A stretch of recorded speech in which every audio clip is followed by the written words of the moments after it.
taking the lion's share, about 75% of investment going in those areas, and solar taking up the bulk of that even. So what the right-hand side really shows is that there's been a tremendous skewing of investment dollars towards a relatively select few sectors, and solar, again, being probably the sector that is most compatible or most analogous to the semiconductor sector, which a lot of venture investors, of course, have been very accustomed to investing in for a long time. So, as I mentioned earlier, to solve the effects of climate change, we're going to need a portfolio solution, which means that dollars need to go into wind, materials, transportation, storage in equal amounts, if not more, over the next several years in order to really balance out that portfolio solution. And I think this year in 2009 in particular, you're going to see that bucket of efficiency, which I've categorized as including smart grid related technologies, and also storage, which includes a variety of battery technologies, ultracapacitor technologies that can be applied to the consumer, automotive, and grid scale markets. Those sectors should grow as increased attention has been put on them in the first half of this year. So, we've been talking a lot about this portfolio solution and what are some of the different sectors that are involved here. What I have on the slide here shows at the top level some of these categories which by any measure can be considered as full sectors in their own right. And then below each of these, different parts of the value chain or different subsectors within that each represent viable entrepreneurial opportunities. I'm going to go into the solar and a couple of the other ones in a bit more detail sooner, but what you can see here is that there's a considerable amount of breadth within the umbrella term of clean tech. And more importantly, there's a significant amount of depth also. So, so hopefully that leaves some food for thought for the entrepreneurs that are thinking about starting companies or joining companies in this area. So, as I mentioned earlier, at Lightspeed over the last 3+ years, we've evaluated close to 1,500 companies in this space and really have tried to think about what are the right criteria that we can apply from all of the years that we've done in investing in IT and other sectors, and how does that apply to the energy sector. And so again, starting with massive addressable market opportunity. I mentioned earlier that Cleantech, there's a great benefit in that many of the sectors are very large markets. Now, as an entrepreneur, if you're thinking about carving out a very specific portion of the market, we will look at how small of a niche is that market, and does that represent a significant enough of an opportunity for us to get the types of returns that an $800 million fund would require. Strong technology and process defensibility. This is a very important part of a lot of the clean tech companies that we look at is from an R&D standpoint, how robust is your IP? And is it something that's very defensible, very difficult for other folks to replicate? Especially when you're thinking about commodity markets like many of these supply side markets are. You know, at the end of the day, solar is going to become a commodity market. Biofuels, you're selling into commodity markets that are going to be dominated by the oil majors. So what is it about your process technology that is different, that is defensible, that prevents other folks from replicating? And that leads to the next point, which is, are there convincing fundamental economics that really will drive the adoption of your product? In a lot of these sectors where it is a commodity product, unless you have a sustainable cost position over time that allows you to beat the guys like Suntech or SunPower or First Solar, it's going to be very difficult for you to maintain a position relative to their scale. And similarly in the biofuels area, with how volatile the oil markets have been over the last several years, in order to really be able to compete, you need to have a fundamentally better cost position that can hopefully be competitive. So, viable distribution and infrastructure compatibility.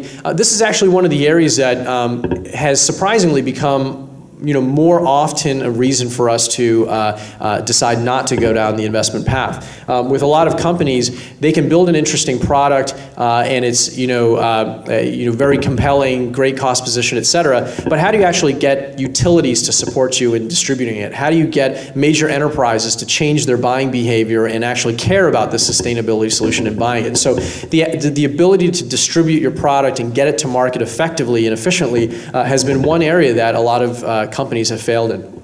In infrastructure compatibility, there again, part of the reason why it's hard to sell into your customers is if you have to do too much to cause your customer to adopt it and you require additional CapEx for them to be able to fit your product in, things of that nature will also slow down the adoption curve. Capital efficiency and milestones tiered for risk reduction. What I mean here is that it's not only about being capital light. So, you hear a lot of talk about solar companies that require hundreds of millions of dollars of funding in order to build a plant, similarly with the biofuels area.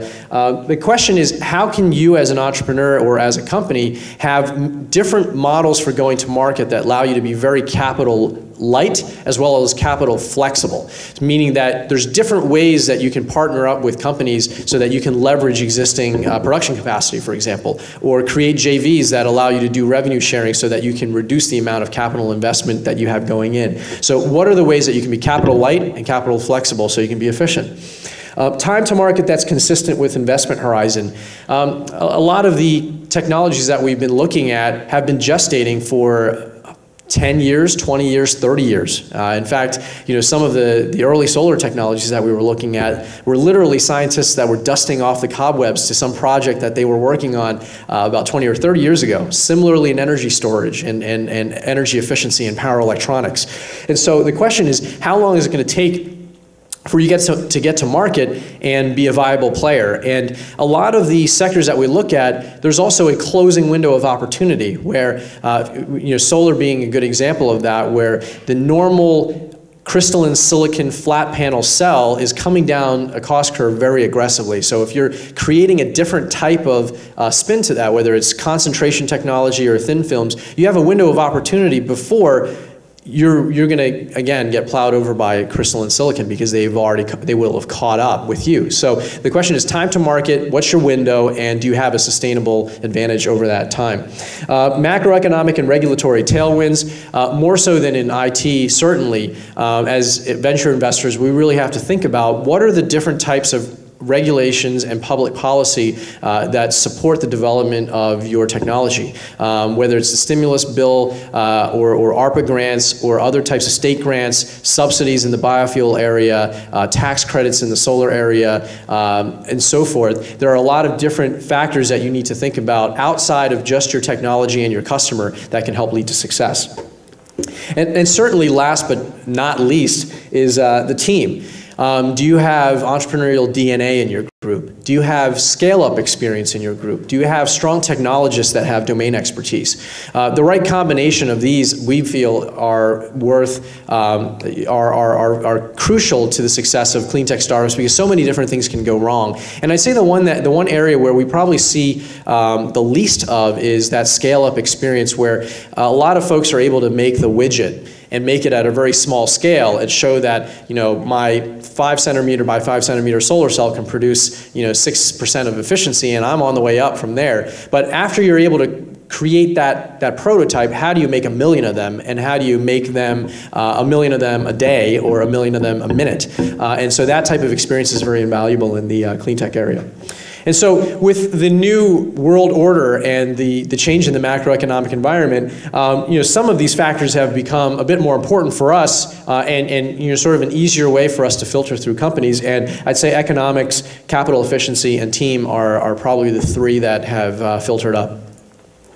So across the areas that I showed in the slide earlier, you can see a number of the different areas that we at Lightspeed have prioritized as ones that we've spent a bit more time looking at. And this is obviously just the viewpoint of one venture firm, and different firms will have different priorities. And over the past couple of years, we have made 8 investments to date across some of these priority areas that we've developed theses around.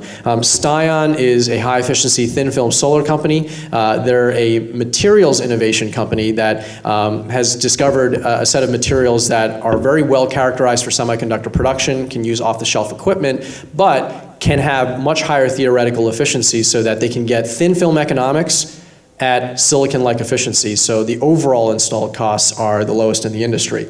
On the fuel side, we've invested in 2 companies, LS9 and Solazyme. Both of them are innovating on the output side of things. So in terms of compatibility with infrastructure, they're building end products that can be directly dropped into a fuel tank and run without any kind of mixing or blending. And also other types of specialty value-add chemicals in other areas where as their progressing down the economic cost curve, they can tackle other markets until they get to the sweet spot of biofuel. Other